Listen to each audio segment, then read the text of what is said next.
हरे कृष्ण परमाश please accept my humble obeisances लो शिष्य प्रभुपाद। सभी भक्तों को मेरा सादर दंड प्रणाम है। तो आज हमारे बीच आज का टॉक डिलीवर करने पुनः श्रीमान वेदांत चैतन्य प्रभु उपस्थित है।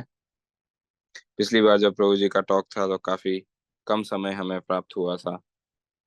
रिपोर्टिंग इत्यादि बातें शेयर हुई थी तो काफी भक्तों का इच्छा था कि प्रभु जी से पर्याप्त संग प्राप्त या मार्गदर्शन प्राप्त नहीं हुआ, तो आज पुनः प्रभु जी हमारे बीच उपस्थित है। तो हम अनुरोध करना चाहेंगे श्रीमान वेदांत चैतन्य प्रभु से आज का टॉक प्रारंभ करें। प्रभु जी, हरे कृष्ण। हरे कृष्ण। परम पूज्य श्री गुरु महाराज श्री की चरणों में दंडवत प्रणाम। हम सभी भक्तों के में हमारे साथ दंडवत प्रणाम। हम प्रार्थना करके हम शुरू करते हैं। आज वैसा कोई रिपोर्टिंग नहीं है तो सीधा हम टॉक ही शुरू करेंगे। ओम अज्ञानतिमिरन्धस्य ज्ञानांजन शलाकया चक्षुरुन्मीलितं येन तस्मै श्रीगुरवे नमः। नमो विष्णुपादाय कृष्णपृष्ठाय भूतले श्रीमते भक्तिवेदांत स्वामिनिति नामिने नमस्ते सारस्वती देवे गौरवाणी प्रचारिणे निर्विशेष शून्यवादी पाश्चात्यदेशतारिणे। जय श्री कृष्ण चैतन्य प्रभु नित्यानंद श्री अद्वैत गदाधर श्रीवासदि गौर भक्तवृंद। हरे कृष्णा कृष्णा कृष्णा हरे हरे, हरे राम राम राम हरे हरे।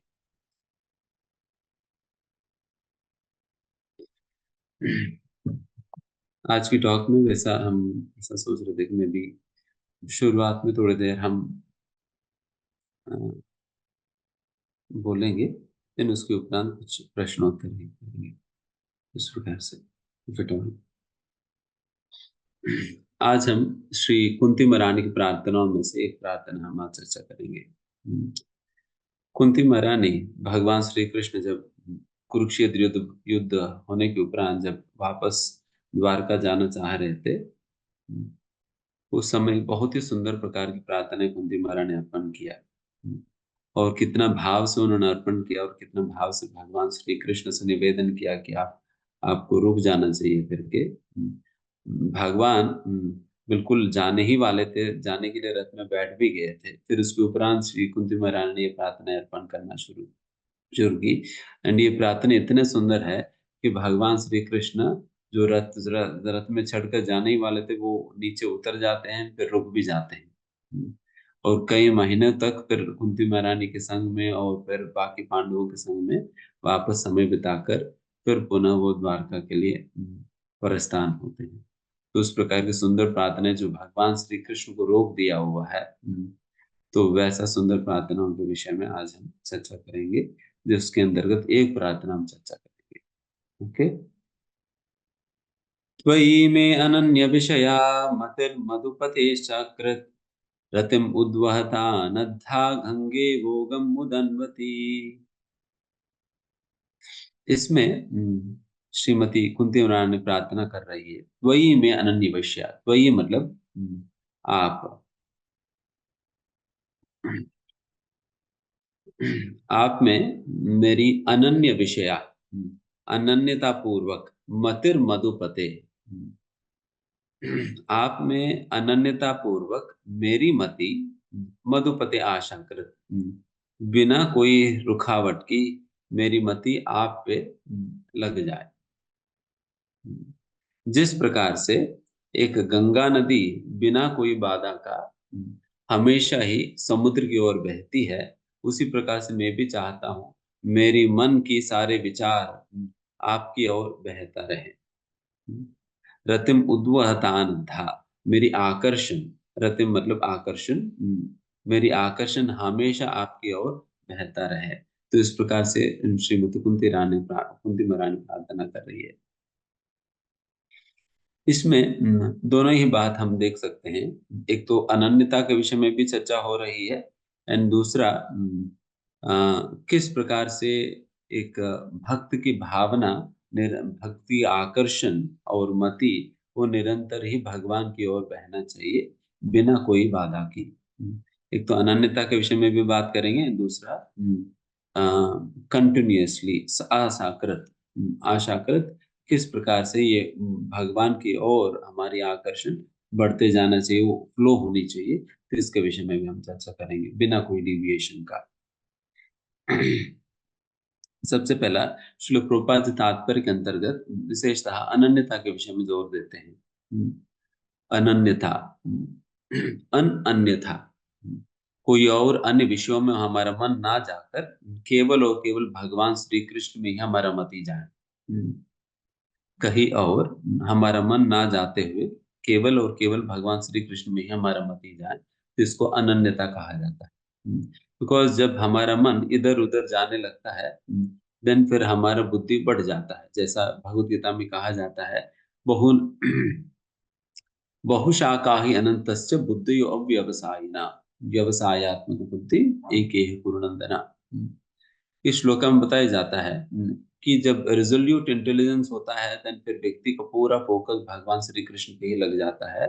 बट जब उस प्रकार की रिजोल्यूट इंटेलिजेंस नहीं होता है, उस प्रकार की बुद्धि नहीं होता है, देन फिर व्यक्ति का बुद्धि बढ़ जाता है, और उनकी ध्यान जो है बढ़ जाता है।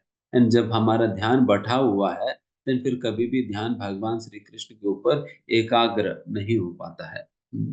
देन तभी हमें नाम जप करते वक्त हो या कोई भी साधन भक्ति करते वक्त अनेक प्रकार के विचार इसलिए आता है क्योंकि हमारा बुद्धि बटा हुआ है। यहाँ पर कुंती महारानी ही प्रार्थना कर रही है, भगवान मेरा भी बुद्धि उस प्रकार से बटा हुआ, बट मैं चाहती हूँ कि मेरा बुद्धि केवल आप ही के ऊपर लग जाए पूर्ण रूप से, मेरा रति आकर्षण मेरे आपकी ओर लगे।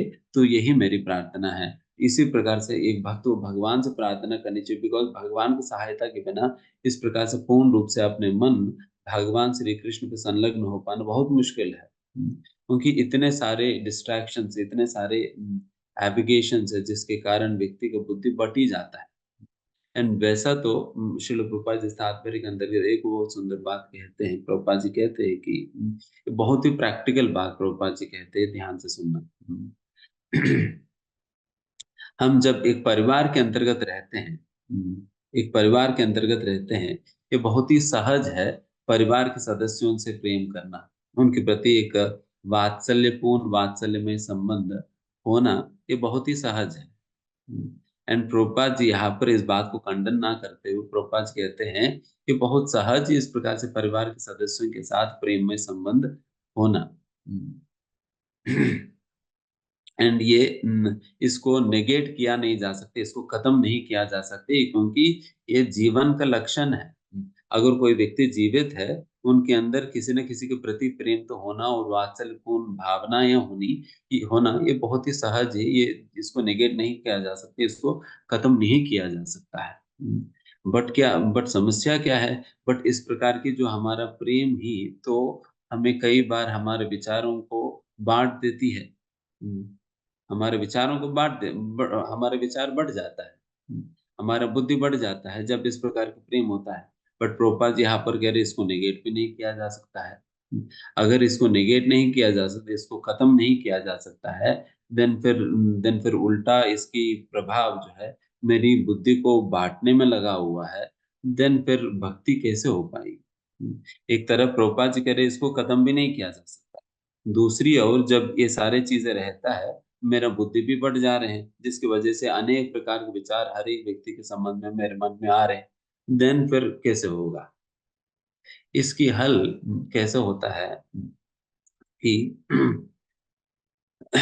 जैसा समस्या तब आता है, देन व्यक्ति को स्वतंत्र रूप से देखकर उनको स्वतंत्र रूप से हम प्रेम करने लगेंगे। जैसा कि नाम अपराधों में से दूसरा नाम अपराध क्या होता है? शिव ब्रह्मादि देवी देवताओं के नाम को भगवान नाम के समान अथवा उसे स्वतंत्र समझना। या अन्य बातों में कहा जाए, शिव ब्रह्मादि देवों को भगवान के समान या भगवान से स्वतंत्र मानना। तो यहाँ पर बताए जा रहे हैं, अगर शिव ब्रह्मादि देवों को दो प्रकार से, एक तो उनके भगवान के समान मानना भी अपराध है, एंड दूसरा भगवान से स्वतंत्र है ये लोग करके मानना भी अपराध है। तो ये स्वतंत्र शब्द बहुत महत्वपूर्ण है। हमें ये शिव ब्रह्मादि देवों को ये नहीं मानना है कि वो वो भगवान के ऊपर निर्भर नहीं है, बल्कि भगवान के ऊपर पूर्ण रूप से निर्भर है। भगवान से ही उनको शक्ति मिलता है, जो भी शक्ति वो प्रदर्शित करते हैं वो सारा शक्ति भगवान का ही है, और भगवान से उनको शक्ति प्राप्त होता है। एंड उसी शक्ति के आधार पे वो अपना कार्य कर पाते हैं। अन्यथा वो अपने आप में तो वो शक्तिशाली नहीं है, भगवान से उनको शक्ति मिलता है। और इस प्रकार की समझ के साथ जब देवी देवताओं को हम अप्रोच करते हैं, देन फिर ये अपराध के अंतर्गत गिना नहीं जाता है। इस प्रकार की समझ के साथ जब देवी देवताओं के पास जाते हैं, देन फिर ये अपराध नहीं माना जाता, बिकॉज वो स्वतंत्र बुद्धि नहीं है। वो स्वतंत्र बुद्धि नहीं है। उसी प्रकार से ही जब हम अपना परिवार सदस्यों के साथ हम डील करते हैं, अगर उनको स्वतंत्र रूप से हम सोचे, ये स्वतंत्र है करके अगर सोचकर हम उनके साथ हम इंडिपेंडेंटली अगर सीधा ही अपना संबंध जोड़ने का प्रयास करें, देन फिर ये गलत होगी। देन फिर उसकी वजह से हमारे मन में बहुत सारे डिस्ट्रैक्शंस आएंगी, एंड फिर बहुत समस्या होगी हमारे भक्ति में। बट वही अगर संबंध इस प्रकार से सोचे कि जिस प्रकार से हम देवी देवताओं के विषय में सोचते हैं वो पूर्ण रूप से भगवान श्री कृष्ण के ऊपर निर्भर है, देन फिर उनके साथ उस समझ के साथ जब संबंध स्थापित करते हैं, देन फिर ये संबंध जो है कृष्ण केंद्रित संबंध है। कृष्ण केंद्रित संबंध कभी भी बाधा नहीं बनता है, बल्कि वो प्रोत्साहन के कारण बनता है। उसी प्रकार से ही जब हम अपना परिवार के सदस्यों के साथ भी हम व्यवहार करते हैं, अगर उस संबंध को भी कृष्ण केंद्रित संबंध बना दिया जाए, देन फिर ये हमारा डिस्ट्रैक्शन के कारण नहीं बनेगा। कृष्ण केंद्रित संबंध बना दिया जाए तो कृष्ण केंद्रित संबंध कैसे बनता है? जब उनको इंडिपेंडेंटली नहीं देखेंगे, स्वतंत्र रूप से नहीं देखेंगे, मतलब उनके साथ हम अलग से कोई संबंध नहीं बनाएंगे, बल्कि जो भी संबंध हमारी है, भगवान श्री कृष्ण के माध्यम से ही उनके साथ हमारे संबंध है। भगवान श्री कृष्ण के माध्यम से ही हमारा संबंध उनके साथ जुड़ा हुआ है। जिस प्रकार से जब किसी व्यक्ति की शादी, किसी लड़की की शादी एक पति एक पुरुष के साथ हो जाता है। पुरुष के साथ हो जाने के उपरांत हालांकि उस लड़की का कोई संबंध नहीं है उस पुरुष की परिवार के लोगों के साथ, बट जैसा उस लड़की की शादी उस पुरुष के साथ हो जाता है, वैसे ही उस पुरुष के माध्यम से उस पुरुष की जितने भी पारिवारिक सदस्य, उन सभी लोगों के साथ उस लड़की का संबंध जुड़ जाता है। उस लड़की का संबंध उनके परिवार के लोगों सदस्यों के साथ जुड़ जाता है। हालांकि हालांकि उनका डायरेक्ट कनेक्शन नहीं, उनकी सारा कनेक्शन जो है पति के माध्यम से है। ये पति का पिता होने के नाते उनके साथ संबंध है, पति का माँ होने के नाते उनके संबंध है, पति का भाई होने के नाते संबंध है, पति का बहन होने के नाते संबंध है। उस प्रकार से जो भी कनेक्शन जुड़ता है वो सारा कुछ पति के माध्यम से जुड़ा हुआ होता है। देन फिर ये सारा संबंध क्या हुआ? पति केंद्रित संबंध हुआ। पति को केंद्र में रखते हुए सारा संबंध जुड़े हुए हैं। उसी प्रकार से जैसा हमारा भगवान श्री कृष्ण के साथ संबंध जुड़ता है, एंड श्री कृष्ण के माध्यम से बाकी सभी लोगों के साथ हम अपना संबंध को जोड़ते हैं। भगवान श्री कृष्ण का अंश होने के नाते हम सभी लोगों के साथ संबंध जोड़ते हैं, देन फिर इसको कृष्ण केंद्रित संबंध होता है। देन फिर सभी लोगों की एक समान दृष्टि से भी आप देख पाएंगे, बिकॉज सभी ही भगवान श्री कृष्ण के अंश हैं।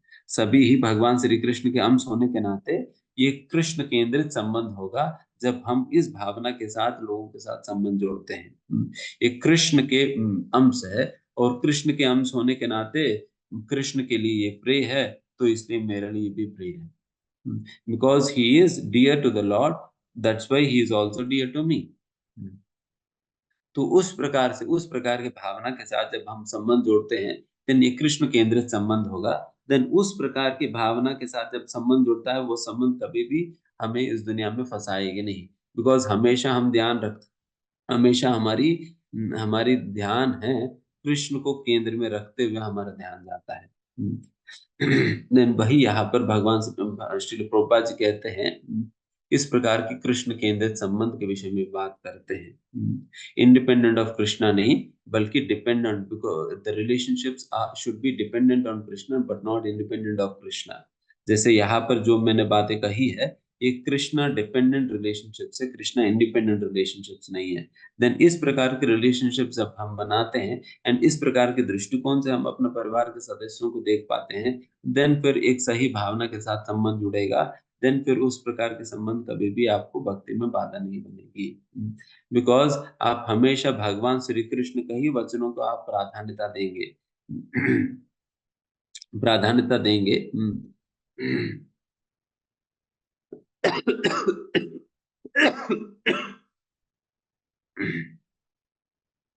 जैसा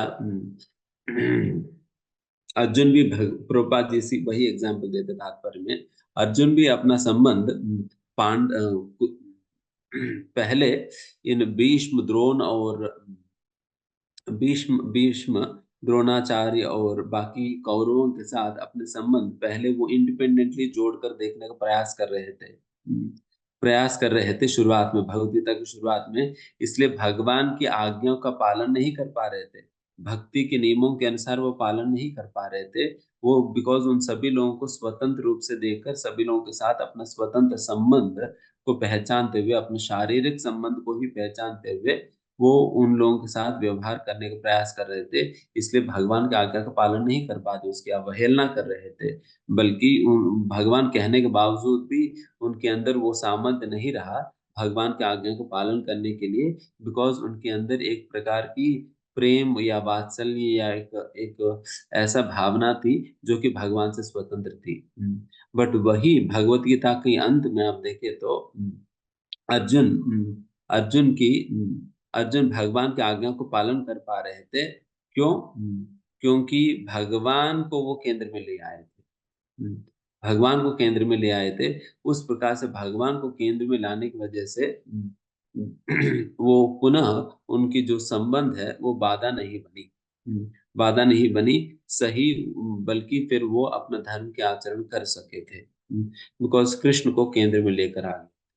तो उस प्रकार से श्रील प्रभुपाद जी अर्जुन का भी उदाहरण इस तात्पर्य में देते हैं। उस प्रकार से अनन्यता की भावना होनी चाहिए। एंड दूसरा जो इस श्लोका के अंतर्गत जो महत्वपूर्ण है, रतिम उद्वहतान अद्धा, मेरी आकर्षण हमेशा आपकी ओर बहता रहे। एंड फिर मतिर मधुपते आशाकृत, मेरी मति जो है, मेरी मति के अंदर आपकी प्रति जो आकर्षण जो है वो हमेशा आपकी ओर बहता रहे। जिस प्रकार से एक गंगा नदी निरंतर ही समुद्र की ओर बहती है। गंगा नदी न जाने पता नहीं कितने वर्षों से, कितने युगों से वो समुद्र की ओर ही बहती है। हम्म, समुद्र की ओर ही बहती, उनको कोई और डायरेक्शन नहीं, उनका लक्ष्य ही है। हालांकि वो हिमालयों में शुरुआत होती है, उसकी उद्गम हिमालयों में होता है। अनेक पहाड़ों से जाते हुए, अनेक वैली से जाते हुए, अनेक प्रकार के पत्थरों से जाते हुए, पेड़ पौधे इत्यादि उनसे जाते हुए ये गंगा नदी जो है निरंतर ही करोड़ों सालों से आज तक भी, और करोड़ों साल तक भी ये गंगा नदी जो है निरंतर ही समुद्र की ओर प्रवाहित होता है। जिस प्रकार से निराटंक रूप से गंगा नदी समुद्र की ओर प्रवाहित हो रही है, मैं चाहता हूं कि मेरा मन भी इसी प्रकार से भगवान श्री कृष्ण आपकी ओर ही मेरा मन भी बहता रहे। इसका मतलब मेरे सारा विचार जो है आपका ही और बहता रहे। इस प्रकार का मेरा यही इच्छा है, मेरी यही प्रार्थना है आपके श्री चरणों पे, कि मेरी मन, मेरी आकर्षण हमेशा आपकी ओर रहे। एक प्रश्न ये है कि गंगा नदी के अंदर कौन सी ऐसा गुण है जिसकी वजह से वो निरंतर ही भगवान श्री कृष्ण की ओर बह रही है? हम्म, कौन से ऐसा गुण है जिसकी वजह से, हालांकि गंगा नदी के प्रवाह में आप कई बार बहुत बड़े बड़े पहाड़ भी आ जाता बीच में, गंगा नदी प्रवाहित हो रही, बीच में पहाड़ आ गया, तब भी गंगा नदी क्या करती है, वो बगल से अपना रास्ता ढूंढ ढूंढ लेती है। रुकती नहीं है। रुकती नहीं है, बगल से अपना रास्ता ढूंढकर वो चले जाती है। कई बार बड़े बड़े पत्थर भी आ जाता है तो पत्थर के ऊपर से भी चले जाती है। कभी कभी बीच में पेड़ आ जाता है, कभी कभी कुछ और, कभी कुछ और, कभी जो है वैली आ जाता है। वैली में जाकर भी गंगा नदी फिर भी वो अपना जगह ढूंढ लेती है, अलग बगल से भगवान बगल से वो समुद्र की ओर बहने के लिए। तो इस प्रकार से चाहे पहाड़ आ जाए, चाहे पत्थर आ जाए, चाहे पेड़ आ जाए, चाहे वैली आ जाए, फिर भी गंगा नदी का प्रवाह कभी रुकता नहीं है। जो समुद्र की ओर, जो उनके लक्ष्य तक पहुंचने में कभी बाधा नहीं बनता है। तो इस प्रकार से इतना सारा बाधाएं होने के बावजूद भी गंगा अपना रास्ता कैसे ढूंढ पा रही है? इसका क्या कारण है?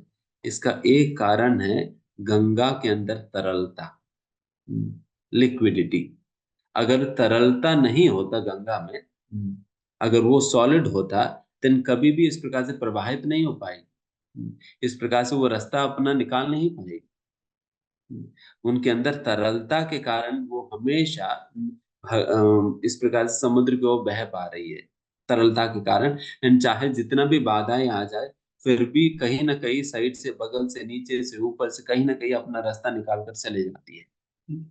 उसी प्रकार से ही अगर हमारा भी आकर्षण निरंतर रूप से और हमारा भी विचार निरंतर रूप से अगर भगवान की ओर बहना है, देन हमारी अंदर तरलता तरलता के स्थान पर हमारे अंदर सरलता लाना होगा। सरल व्यक्ति, चाहे उनके जीवन में कितना भी कष्ट और कितना भी विपत्ति, कितना भी समस्याएं, कितना भी किसी भी प्रकार का चीज आ भी जाए, फिर भी भक्ति करने के लिए वो अपना रास्ता ढूंढ ही लेता है। अपना रास्ता निकाल लेता है। ऐसा नहीं कि मेरा जीवन में अभी इतना पहाड़ की तरह इतना बड़ा बाधा आ गया, सारा भक्ति रुक गया। नहीं। भक्ति किसी भी अवस्था में रुक नहीं सकता। जिस प्रकार से गंगा नदी रुक नहीं सकती है, उसी प्रकार से भक्ति किसी भी अवस्था में रुक नहीं सकता। बल्कि चाहे जितना भी पहाड़ आ जाए, फिर भी भक्ति जो, फिर भी एक सरल व्यक्ति जो है, अपना साइड से, बगल से, नीचे से, ऊपर से, कहीं ना कहीं अपना रास्ता निकाल ही लेगा भक्ति करने के लिए। कभी भी वो अपना जीवन में अनेक प्रकार की समस्याओं के बहाना नहीं देगा कि मेरे जीवन में ये समस्या आ गई इसलिए मेरा भक्ति रुक गया, मेरे जीवन में ये बहुत बड़ा विपत्ति आ गया इसलिए मैं अपना भक्ति को कॉम्प्रोमाइज कर रहा हूँ, इसलिए थोड़ी देर बाद जैसे ये समस्या खत्म हो जाएगी वैसे ही मैं भक्ति करना शुरू करूंगा। इस प्रकार की भावना कभी नहीं रहता उनका। बल्कि चाहे कुछ भी हो जाए, वो अपना भक्ति करेगा ही, बिकॉज उनको, उनके अंदर वो सरलता है। जब सरलता होता है, व्यक्ति को व्यक्ति को व्यक्ति को समस्या नहीं होता झुकने में। और व्यक्ति को समस्या, ये भी समस्या नहीं होता, अगर ऊपर से भी जाना पड़ा तो ऊपर से जाने के लिए भी तैयार है। ऐसा नहीं कि हमेशा नीचे से ही जाना है। कई बार ऊपर से भी जाना पड़ता है, कई बार नीचे से जाना पड़ता है, कई बार साइड से जाना पड़ता है।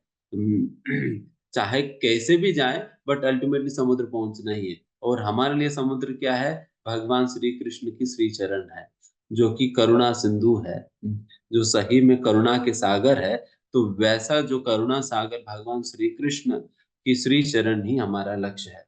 एंड उस लक्ष्य तक कभी भी पहुंचने में कभी कोई व्यक्ति पीछे, भक्त जो है, कभी पीछे नहीं हटेगा।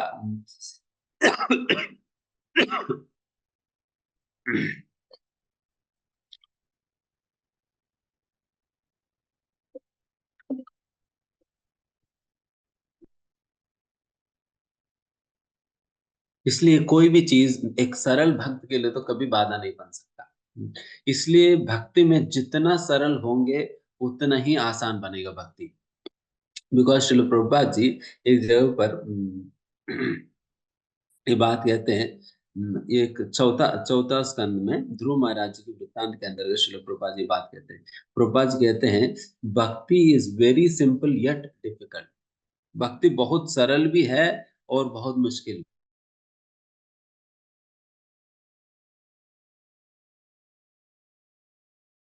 कि सरल है उनके लिए जो कि सरल है। भक्ति जटिल बन जाता है उनके लिए जो मानसिक तौर पर जटिल है। अगर गंगा नदी के पानी की तरह हम भी तरल और सरल बनेंगे, देन हम कुछ भी बाधा नहीं बन सकता। चाहे कुछ भी हो जाए, चाहे कुछ भी हो जाए, वो बाधा नहीं बन सकता है। बिकॉज भक्ति को रोकने के सामर्थ्य किसी भी वस्तु में, इस दुनिया के अंदर किसी भी वस्तु में, किसी भी शक्ति में भक्ति को रोकने का सामर्थ्य नहीं है। क्योंकि भक्ति स्वयं भगवान श्री कृष्ण से अभिन्न, भगवान में और भक्ति में कोई अंतर नहीं है। क्या कोई शक्ति इस दुनिया में भगवान को रोक सकती है क्या? नहीं, बिल्कुल नहीं। जिस प्रकार से भगवान को रोकने के सामर्थ्य किसी भी शक्ति में नहीं है, उसी प्रकार से भक्ति को रोकने के सामर्थ्य किसी भी परिस्थिति, छोड़ ही दो, कोई भी शक्ति में उस प्रकार के सामर्थ्य नहीं, चाहे कितना बड़ा भाई माया क्यों ना हो, कितना भी शक्तिशाली माया क्यों ना हो, माया के अंदर भी वो शक्ति नहीं है हमारा भक्ति को रोकने का। भक्ति को रोकने का माया के अंदर भी वो शक्ति नहीं है। जस्ट बिकॉज हमने माया को पकड़ रखा है, उसकी वजह से हम रुक जा रहे हैं। बिकॉज हमने माया को पकड़ कर लटक रहे हैं, उसकी वजह से हम रुक जा रहे हैं, बस और कुछ नहीं। बिकॉज हम नहीं चाहते करना। हम्म, हम नहीं चाहते करना, इसलिए रुक जाता है, अन्यथा और कोई चीज बाधा नहीं बन सकता है। इसलिए अगर हमारी भक्ति में अगर कोई बाधा बनता है, केवल एक ही बाधा होता है, वो है हमारा मन। हम्म, हमारा मन के सिवा भक्ति में और कोई बाधा नहीं। इसलिए परिस्थितियों का बहाना नहीं देनी चाहिए। अगर हम ये नहीं कह सकते कि ये परिस्थिति की वजह से मैं भक्ति नहीं कर पा रहा हूँ, हमेशा यही कहना चाहिए कि मैं अपने मन की वजह से मैं भक्ति नहीं कर पा रहा हूँ। अगर मेरे से भक्ति कहीं भी कॉम्प्रोमाइज होता है, वो मेरे मन की वजह से है, और कोई कारण नहीं बन सकता। बिकॉज किसी के अंदर वो शक्ति नहीं है। ऐसा नहीं कि मन के अंदर वो शक्ति है, बट बात यह है कि भगवान किसी को जबरदस्ती नहीं करते हैं। भगवान किसी को जबरदस्ती नहीं करते मेरे भक्ति करो ही करके। बट जब व्यक्ति के अंदर मन होता है भक्ति करने का, देन भगवान, देन देखिए आप सोचे कि क्या भगवान नहीं चाहता हम भक्ति करें? भगवान चाहते हैं ना हम भक्ति करें। देन भगवान जब चाहते भक्ति करे, देन भगवान तो अपनी ओर से पूरा तैयार बैठे हुए हैं।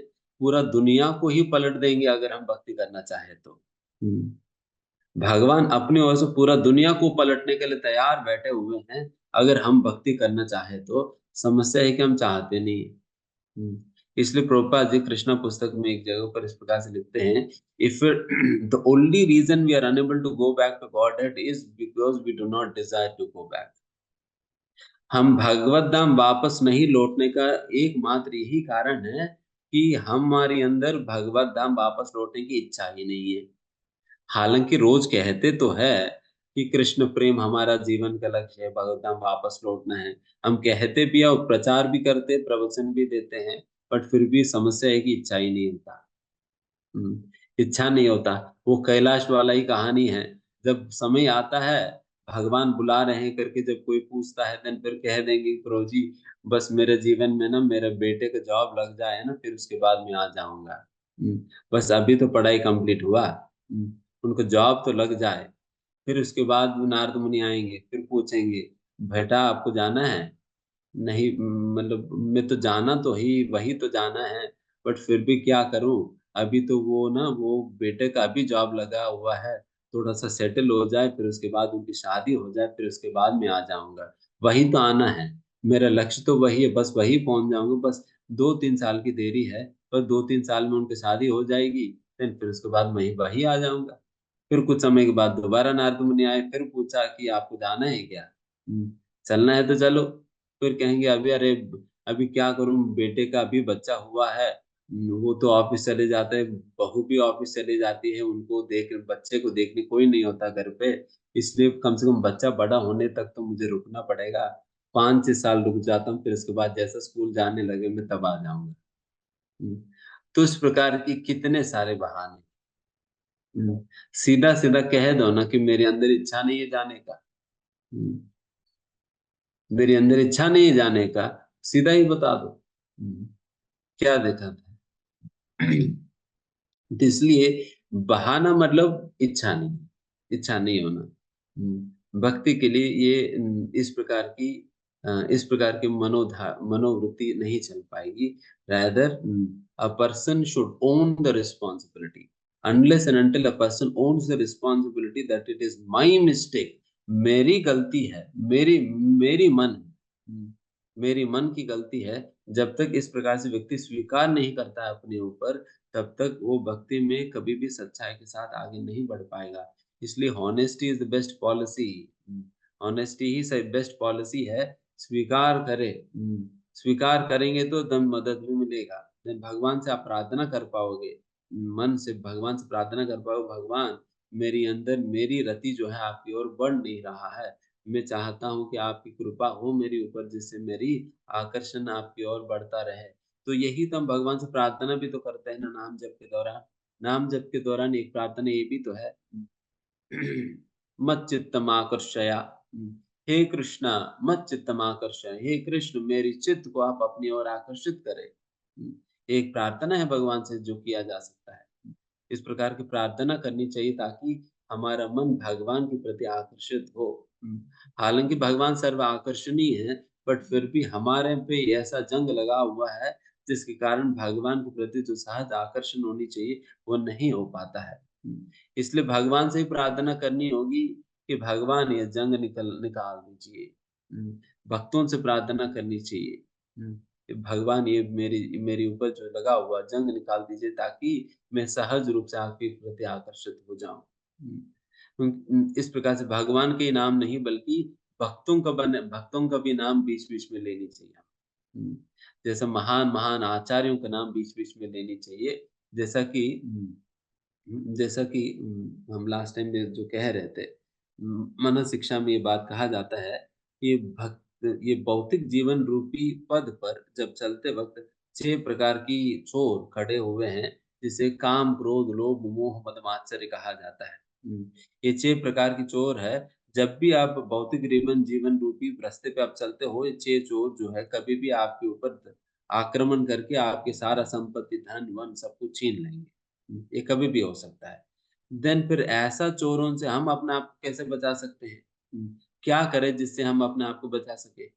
तो उसके लिए वहाँ पर न रघुनाथ दास गोस्वामी ये सूचित करते हैं, उस समय वैसा पद पर हमारे संरक्षण करने वाले, हमारे प्रोटेक्ट से हमारा गार्डियंस है, कौन है? भगवान के शुद्ध भक्त हैं। हुँ, भगवान के शुद्ध भक्त है। जैसा हमारे घर पे कोई चोर आता है, वैसे ही हम चिल्लाने लगते हैं ना, चोर चोर आ गया, बचाओ, बचाओ, बचाओ करके। उस प्रकार से बचाओ, बचाओ चिल्लाने की बजाय यहाँ पर हम भक्तों का नाम चिल्लाना चाहिए।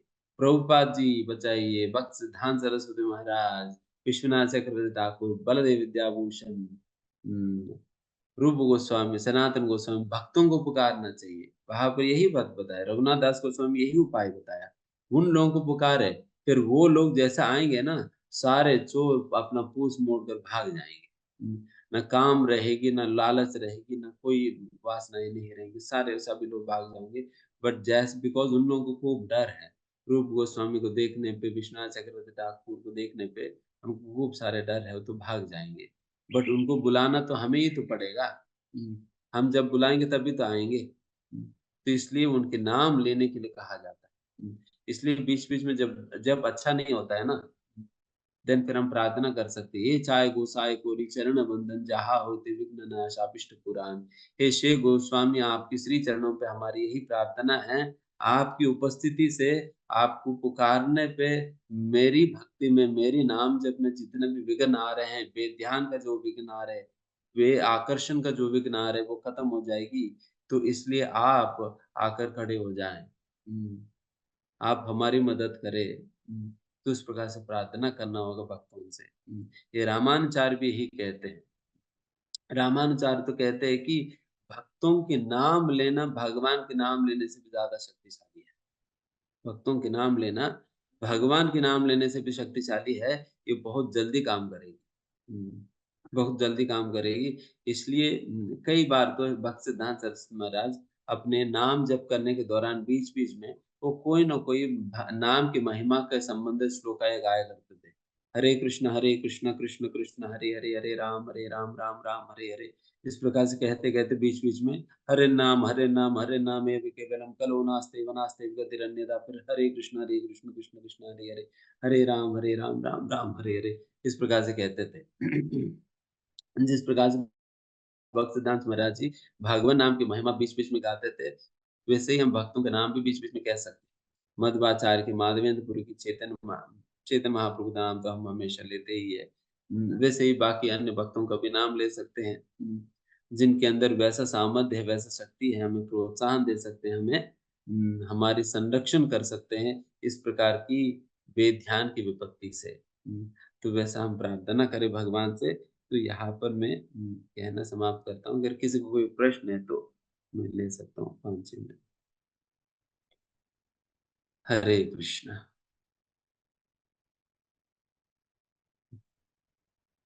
बहुत बहुत धन्यवाद प्रभु जी। काफी भक्तों के हैंड रेज है। अनुशेष प्रभु।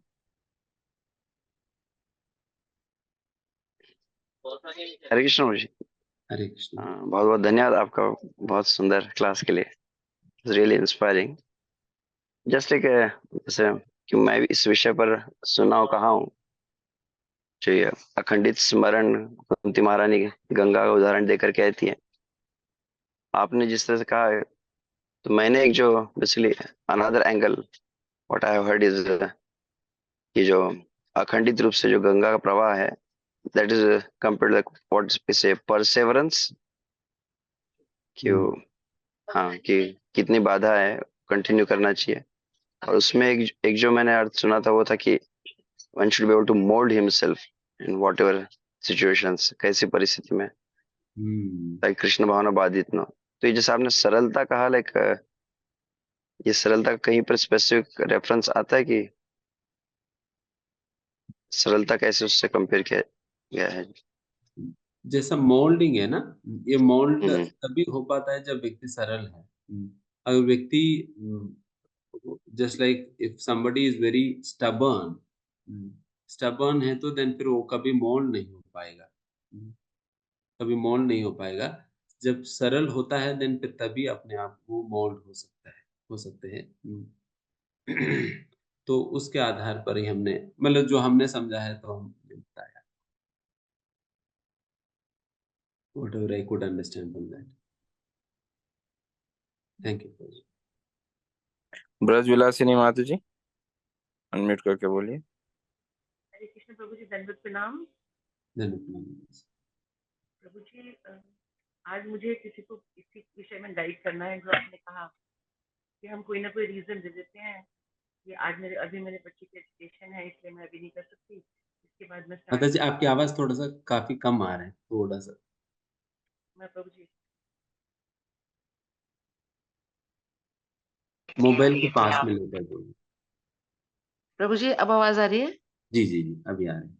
हाँ प्रभु जी, आज मुझे किसी को इसीलिए गाइड करना है। मेरी शिक्षा मित्र ने कहा है, शिक्षा मित्र ने, मेरी शिक्षा गुरु ने कहा है कि आप उनको समझाइए इस तरीके से। वो कोई ना कोई रीजन दे रही हैं और परेशानी में भी हैं। तो मेरे लिए बहुत ही इंस्पायरिंग रहा ये आज का वो सेशन। लेकिन मैं ना सरलता नहीं समझ पा रही हूँ। सरलता, क्या क्या सरलता हो, कि कैसी सरलता हो जिसके द्वारा कि हम हर एक ऑब्स्टेकल्स जो भी आएँगे रास्ते में, उसको हम ओवरकम कर सकें। सरलता से कैसे कर सकते हैं? हमारे जीवन में कोई बाधा डाल रहा है भक्ति में, या कभी हमारे सीनियर्स ही भक्ति में बाधा डाल देते हैं, तो उनको कैसे हम ओवरकम करें? ओके। सरलता से कैसे कर सकते हैं? बहुत इसमें मतलब बुद्धि का प्रयोग करना पड़ता है कि हमारे सीनियर्स को बुरा भी ना लगे और हम कर लें उस काम को, या उनको एक्सप्लेन कर दें या क्लियर कर दें बात को, या फिर हम खुद को कैसे समझाएँ। तो सरलता की आवश्यकता नहीं है, यहाँ पर तो मुझे बहुत ज़्यादा बुद्धि का प्रयोग करने की आवश्यकता लग रही है। तो कैसे होगी सरलता, क्लियर नहीं हुआ। देखिए माता जी, सबसे पहला भक्तिविनोद ठाकुर ये बात कहते हैं, सिंप्लिसिटी इज वैष्णविज्म। सरलता ही वैष्णवता है। वैष्णव स्वाभाविक रूप से सरल होता है, बिकॉज उनके अंदर सारे गांठे खुल जाते हैं।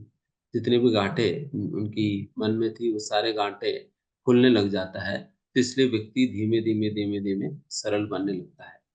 एंड सरल बन रहे थे फिर वो वैष्णव बन रहे, इसका मतलब। एंड सरल बनने का मतलब ये होता है कि व्यक्ति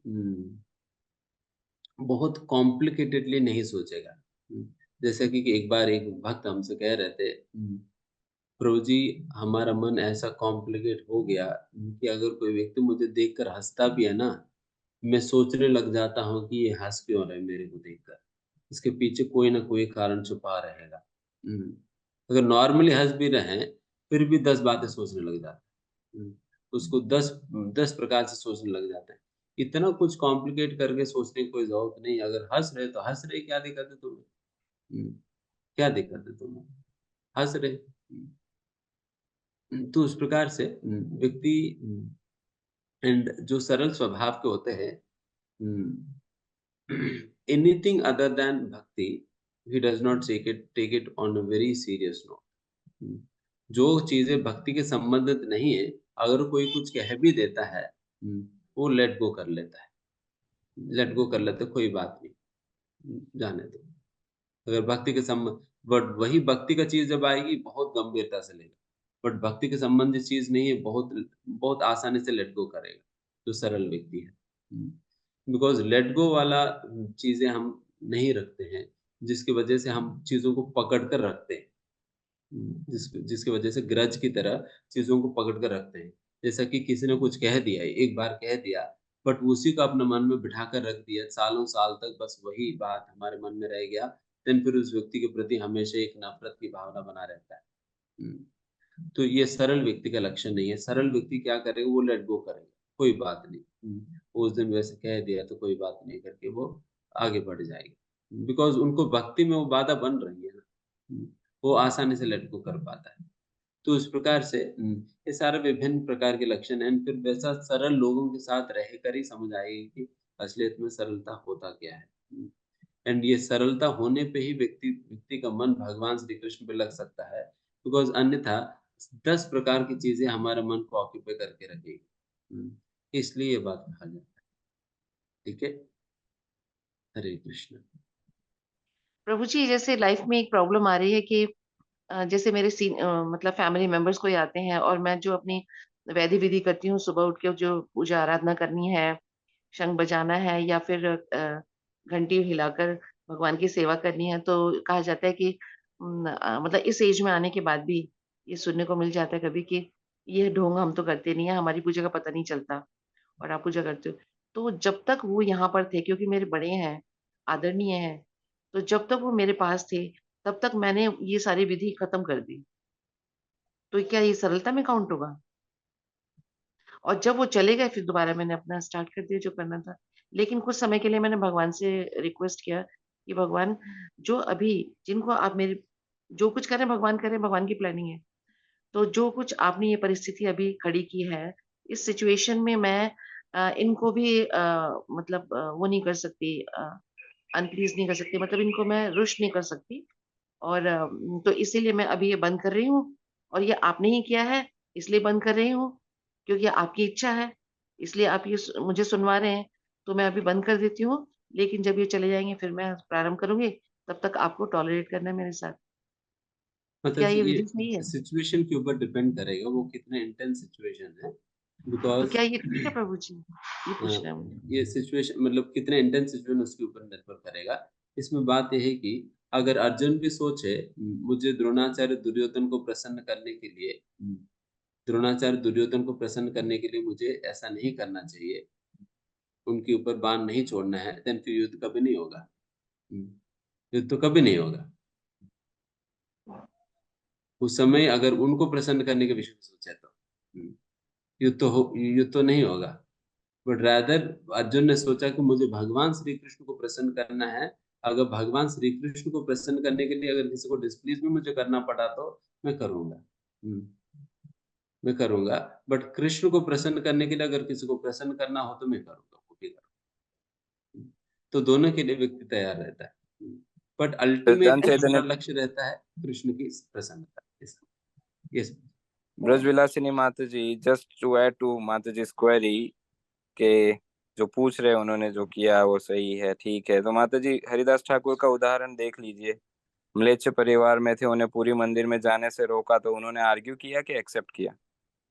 एक्सेप्ट किया। Just accept the situation, our devotion should not bother anybody else. वरना राइट। वो भजन नहीं है, वो भक्ति नहीं है। अगर आपकी भक्ति से या हमारी भक्ति से कोई डिस्टर्ब हो रहा है तो भक्ति नहीं, because bhakti is very pleasing to Krishna and everybody. Thank you prabhu ji. Thank you so much. तो we have to be very accommodative and compromise. और आप जो पहले पूछ रहे सरलता वाला प्रश्न, so we I just wanted to comment with Chaitanya prabhu कि आप जो कह रहे हैं किसी से डील करना है तो उसमें सरलता नहीं चाहिए, अपितु इंटेलिजेंस चाहिए, काफी सोच समझ के करना होगा ना। I just give a small example. बच्चे का उदाहरण ले लीजिए, बच्चा सरल होता है या चतुर होता है? सरल होता है, बहुत सरल होता है। हाँ, so that's it. We have to be very very innocent and simple. जो सरल और सिंपल होता है वो इजीली मैनेज कर लेता है, जबकि अगर सोच समझ के बहुत ज्यादा बुद्धिमत्ता लगाने का प्रयास, ऑफ कोर्स इसकी आवश्यकता है, लेकिन इंटेलिजेंस से शायद ज्यादा आवश्यकता है सरलता की। तो प्रभु जी जो मैंने एक तरह से इंटेलिजेंस ही लगाया था, बहुत ज़्यादा तर्क देकर अपने आप को कि नहीं we should stop this moment मतलब जी इन दिस पीरियड Yeah, जब that तक is वो लोग मेरे पास simplicity. हैं। That is simplicity. Just okay accept the situation. Okay okay Thank you.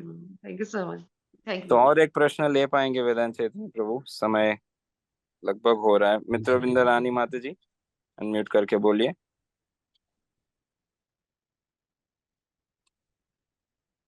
हरे कृष्ण प्रभु जी, दंडवत प्रणाम। प्रभु जी, जैसे मेरे 2 बच्चे हैं, अब वो मेरी जिम्मेदारी, जैसे आपने अभी कहा कि कृष्ण की सिर्फ भक्ति करनी चाहिए, नॉट फॉर जिम्मेदारी को लेते हुए, तो ये क्या इसको किस साइड से समझ सकते हैं? क्योंकि जिम्मेदारी, जैसे बच्चे हमारे हैं तो जिम्मेदारी भी हमारी है, तो फिर उसको लेते हुए भक्ति कैसे करें? दोबारा बताएंगे माता जी, दोबारा। हाँ, जैसे मेरे 2 बच्चे हैं प्रभु जी, हाँ है ना, कि मेरा कर्तव्य है कि मैं इनका पालन पोषण करूंगी, ये मैं इनसे अट्रैक्ट भी रहूंगी। फिर अभी जैसे आपने कहा कि हम भक्ति करते हैं तो किसी से हमें ज्यादा मोहब्बत नहीं रखनी चाहिए, तो इसको किस किस टाइप से समझ सकते हैं प्रभु जी? नहीं, प्रभुपाद जी ने ऐसा नहीं कहा। प्रभुपाद जी ने कहा कि उस प्रकार से वात्सल्यपूर्ण संबंध होना, प्रेम होना, ये तो परिवार के अंतर्गत ये सहज है और होना भी चाहिए, बिकॉज इसको जी खत्म नहीं किया जा सकता है। बिकॉज एक मनुष्य, एक जीव, प्रभुपाद जी कहते हैं this is symptom of life, ये जीवन का लक्षण है इस प्रकार की प्रेम होना लोगों के प्रति बिना। तो इस प्रकार से प्रेम होना गलत नहीं है, बट प्रेम इंडिपेंडेंट होना भगवान श्री कृष्ण से वो गलत है। इंडिपेंडेंटली व्यक्ति को प्रेम करना ये गलत है। जो भी प्रेम है कृष्ण केंद्रित प्रेम होना होगा। तो इंडिपेंडेंटली प्रेम करना गलत है, उसको प्रभुपाद जी खंडन कर रहे हैं। प्रेम एंड पर से नहीं खंडन कर रहे, प्रेम को खंडन नहीं कर रहे। प्रेम होता है, होना भी चाहिए। अगर वात्सल्य नहीं तो पिता को कहाँ मोटिवेशन आएगी मैं क्यों जॉब करूं? जी क्यों जॉब करेगा? वो तो करेगा ही नहीं। वो तो सोचेगा ठीक है तुम अपना जीवन देख लेना, मैं क्यों करूंगा। माँ भी क्यों इतना मेहनत करके सारा कुछ बनाएगी, करेगी, इतना मेहनत क्यों करेगी? प्रेम है तभी तो करेगी, और प्रेम होना भी चाहिए, नहीं तो सारे परिवार टूट जाएंगे। सारे परिवार टूट जाएंगे। बट केवल प्रभुपाद जी ये कह रहे हैं कि प्रेम होना सहज ही लाइफ सिम्टम है, केवल ये होना है, ये कृष्ण केंद्रित होना है। जी प्रभु, थैंक यू प्रभु जी, हरे कृष्ण, दंडवत प्रणाम। अमित प्रभु का प्रश्न और लेंगे। प्रभु जी काफी समय से हैंड रेस कर रहे हैं। अमित पटेरिया जी। Hare Krishna Prabhuji, Pranam. Thank you so much Prabhuji for allowing this opportunity to us. प्रभुजी आप जैसे स्मॉल क्वेश्चन आपने बताया कि लिक्विडिटी और सहजता, जैसे पद्माली प्रभुजी ने भी ऐड किया, in material world that can be dealing with people simplicity ignorance and all, but जब हम आध्यात्मिक जीवन में आध्यात्मिक उन्नति और प्रगति के बारे में बात करते हैं, उस स्फीयर में सहजता सरलता को हम कैसे डिफाइन करेंगे और वो क्या होती है prabhu ji? That's the first question. And second question prabhu ji, आपने बताया कि हमें प्योर डिवोटीज से, वैष्णवों से प्रे करना चाहिए। प्रभु जी हम उनसे, वैष्णव से और प्योर डिवोटीज से हम जब प्रे करते हैं तो वो कनेक्ट करने का तरीका, आसान तरीका या सहज तरीका क्या हो सकता है प्रभु जी? इसमें सरलता का एलिमेंट क्या होगा, उसे समझाएं prabhu ji. These are the two questions. One is what is simplicity in spiritual perspective? जी प्रभु जी। क्योंकि आध्यात्मिक जीवन, मटेरियल वर्ल्ड में तो हमने समझा कि जो चीज आपको डिविएट करेगी फ्रॉम योर डिवोशनल सर्विसेज उसे इग्नोर कर देना, दैट इज सिंप्लिसिटी। बट जब हम स्पिरिचुअल वर्ल्ड में या उस स्फीयर में बात करते हैं तो what can be? Simplicity in Krishna consciousness is to simply accept that spiritual master is no normal person, and to simply accept his instructions as one's life ends. This is what actually simplicity means in spiritual perspective. गुरु कोई साधारण व्यक्ति नहीं है, and गुरु का आज्ञा पालन करना ही मेरा जीवन है। इस प्रकार से स्वीकार करना ही, एंड गुरु की बातों को तर्क करना, ये करना, वो करना, तोड़ मोड़ करना, ये सारा कॉम्प्लेक्सिटी है। ये सारा कॉम्प्लेक्सिटी है। गुरु की बातों को एज इट इज स्वीकार करना, यही सिंप्लिसिटी है। गुरु या शास्त्रों की बातों में बोलो बेटा बेटा बेटा The second question was how do we pray for help with the pure devotees? उसका सिंप्लीफाइड तरीका प्रभु जी। उसका सिंप्लीफाइड तरीका यही है, हमारे आचार्यों ने खुद ही दिखाया है कि इस प्रकार से वैष्णव आचार्य से प्रार्थना करनी चाहिए। हमारे आचार्यों ने ही खुद ही दिखाया कि वैष्णव आचार्यों से कैसे प्रार्थना करनी चाहिए। उस प्रकार के वैष्णव भजन सीखना चाहिए, उसी भावना के साथ हमें प्रार्थना करनी। जैसा गुरुदेव कृपा बिंदु दिया, इस भजन के अंतर्गत बहुत बहुत सुंदर इमोशंस और भावनाएं छुपा हुआ है। किस भावना के साथ हमें गुरु के अप्रोच करनी चाहिए, वैष्णव आचार्य की अप्रोच करनी चाहिए। उसी प्रकार से वो है वैष्णव ठाकुर, उसमें भी बताया जाता है प्रामाणिक विधि कैसे हम वैष्णव की अप्रोच करें। उसी प्रकार से हरिहराय नमः कृष्ण, उसके अंतर्गत भी बताया जाता है कैसे वैष्णव की अप्रोच करें। उस प्रकार के विभिन्न भजन है, ए बार करुणा कर, उसमें भी बताया जाता है। All of these bhajans, they themselves are stand a great example how we should approach the previous acharyas, in what mode, है ना? So in that way we can call out for them. Hare So Krishna. much, Prabhuji. Thank you so much. Hare Krishna. Anand Prabhu ji, to add something, hand raise किए थे। आनंद प्रभु। हरे कृष्ण। तो ऋषभ से प्रभु जी का बहुत बहुत धन्यवाद। क्या एक छोटा सा रिक्वेस्ट था कि मैं भी वेदांत चतुर्थ भविष्य में एक स्पेशल सेशन इसी के लिए ले, सिंप्लिसिटी का, मतलब व्यवहारिक जो प्रैक्टिकल क्या डेमोन्स्ट्रेशन है, how to achieve that. Prabhu ji is personified simplicity, so you could explain more detail. सरलता जो है अबाधित रूप से अनइंटरप्टेड हम कृष्ण कॉन्शियसनेस के लिए आवश्यक है। प्रभु जी ने कहा इसको थोड़ा हम व्यवहार में कैसे सरलता का मतलब एग्जैक्टली कैसे कैच करेंगे कि ये व्यक्ति सरल है। कुछ बातें कही और इस महात्मा तो सुने काफी कि सिंप्लिसिटी तो वैष्णविज्म, तो इसके कैसे लक्षण हो और किस तरह से ये गुण विकसित करें, भविष्य में प्रभु जी इसके ऊपर कह सकते हैं, प्रार्थना थी। बहुत बहुत धन्यवाद। और माता जी जैसे प्रश्न कमेंट था कि कहा था कि पारिवारिक संबंध के प्रति आसक्ति का, तो what I have heard like there is a difference between affection and attachment. स्नेह और स्नेह आवश्यक है, आसक्ति नहीं होनी चाहिए। और आसक्ति कैसे डिफाइन की जाती है, अगर उस संबंध के कारण आप अपने कृष्ण कॉन्शियसनेस को कॉम्प्रोमाइज करने लगे बेस, तो वहाँ फिर जैसे भरत महाराज का कहा, जब भरत महाराज हिरण में आसक्त हो गए तो उन्होंने अपना स्पिरिचुअल ड्यूटीज को भूल गए हो, तो फिर आसक्ति के इसमें चला जाता है, स्नेह से आसक्ति में। Just one. Very nice. Thank you, Prabhuji. Thank you so much. तो सभी भक्तों का बहुत बहुत धन्यवाद है कि उन्होंने इतना उत्साहपूर्वक आज के टॉक में भाग लिया, और जिन भक्तों ने प्रश्न पूछे उनका भी आभार व्यक्त करना चाहते हैं, क्योंकि प्राय गुरु महाराज कहते हैं कि प्रश्न एक व्यक्ति पूछता है या एक भक्त पूछता है, लेकिन वो एक समाज की ओर से पूछता है वो प्रश्न। ये बहुत सारे भक्त होते हैं जिनके वो प्रश्न होते हैं, लेकिन उनमें से कोई एक भक्त पूछता है, तो जब एक भक्त प्रश्न पूछता है तो बहुत सारों का लाभ होता है। तो आप सभी का भी हम आभार व्यक्त करते हुए हमारी परंपरागत पद्धति से महामंत्र का उच्चारण करके वेदांत चैतन्य प्रभु का हृदयपूर्वक आभार व्यक्त करते हैं आज के सत्र के लिए। हरे कृष्णा कृष्ण कृष्ण हरे हरे, हरे राम राम राम हरे हरे। तो अंत में पुनः आप सभी को स्मरण दिलाना चाहते हैं, गुरु महाराज जी के द्वारा श्री श्री राधा रास बिहारी मंदिर में भागवतम क्लास दिया जाएगा, जिसे हम लाइव देख सकते हैं लोकनाथ स्वामी ऑफिशियल यूट्यूब चैनल पे। 8 सवा 8 के बीच ही क्लास प्रारंभ होगा, तो आप सभी से अनुरोध है जरूर अटेंड कीजिए।